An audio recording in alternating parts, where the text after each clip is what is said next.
world tries to find an end to the lockdowns, it's important to go back to the beginning. President Trump did take steps to keep the virus out. When I learned about the gravity of it was sometime just prior to closing the country to China.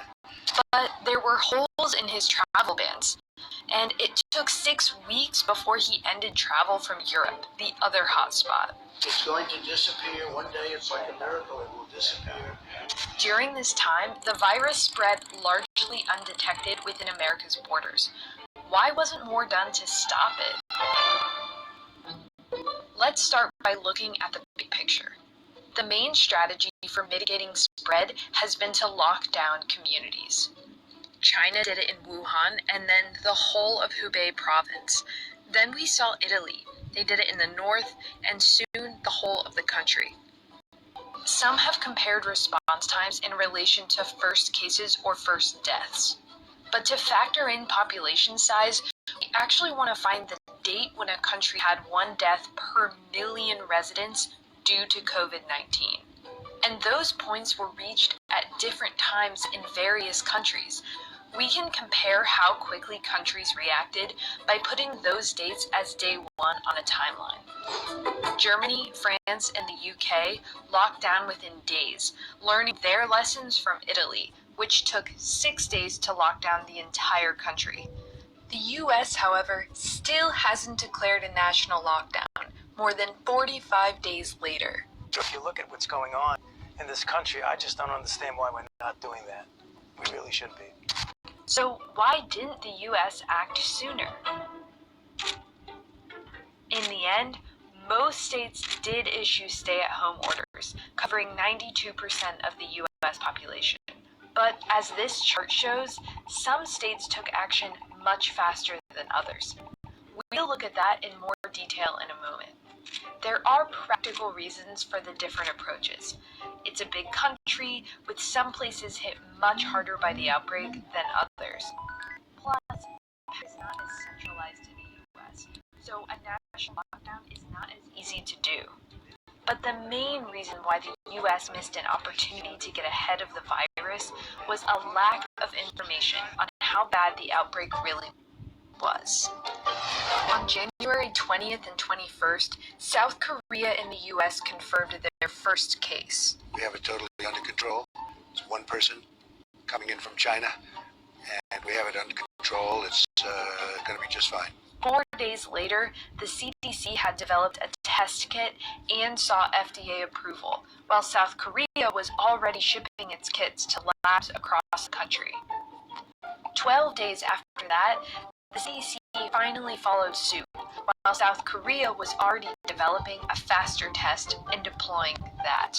Looks like by April, in theory, when it gets a little warmer, it miraculously goes away. I hope that's true. 2 days later, the CDC acknowledged that its tests were flawed, and labs had to send results back to Atlanta. When you have 15 people, and the 15 within a couple of days is going to be down to close to 0, that's a pretty good job we've done. By late February, merely 3 of the more than 100 public labs had a working CDC test. They're there. They have the tests. And the tests are beautiful. Anybody that needs a test gets a test. By early March, and 6 weeks since the first case was detected, just 3,000 Americans had been tested, 1 in 100,000 residents, compared to 342 in South Korea. I call it the unseen enemy. You call it, there's 1,000 different terms for it, but whatever, it snuck up on us. In mid-March, the U.S. had tested 31 people per 100,000 residents. And while the U.S. caught up and surpassed South Korea's rate of testing on April 15th, those initial delays, combined with the message coming from the president, had serious consequences for the U.S. response. Without good data from testing, U.S. states were essentially flying blind throughout February and early March. If I get corona, I get corona. At the end of the day, I'm not going to let it stop me from partying. As life went on largely as normal, the virus was spreading throughout the U.S. We're in very good shape. People think that goes away in April. The people are getting better. We're going down, not up. And we'll essentially have a flu shot for this in a fairly quick manner. Yeah, if you have the flu, you 35,000 people on average die each year from the flu. Maybe step up our work when you lose that many people. Having regularly downplayed the threat, President Trump declared a national emergency on March 13th. We're urging every state to set up emergency operation centers effective immediately. 3 days later, the White House issued its social distancing guidelines. On March 22nd, New York reported 100 deaths due to COVID. So how did U.S. states respond to the worsening situation here? Using the one death in a million measure again, so we can compare states with different populations. You can see that New York, the epicenter of the outbreak, shut down after 4 days. New Jersey could see what was happening to its neighbor and brought in restrictions after 2 days.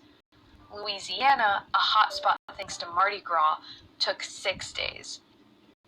These states reacted quickly, going into lockdown several days before reaching that grim milestone in a bid to contain the outbreak. There are other areas that just aren't affected, or they're affected very little. And why would we close down 100% of the country? Yet these southern states did have deaths from COVID-19 and still waited much longer to order statewide shutdowns. It took Georgia and South Carolina 2 full weeks before they ordered residents to stay at home. While Democratic governors shut their states down within 2.5 days after seeing their first in 1 million deaths, Republican governors waited more than a week longer. Nowhere in the world has responded perfectly to this pandemic, but other countries have succeeded in keeping their death tolls down.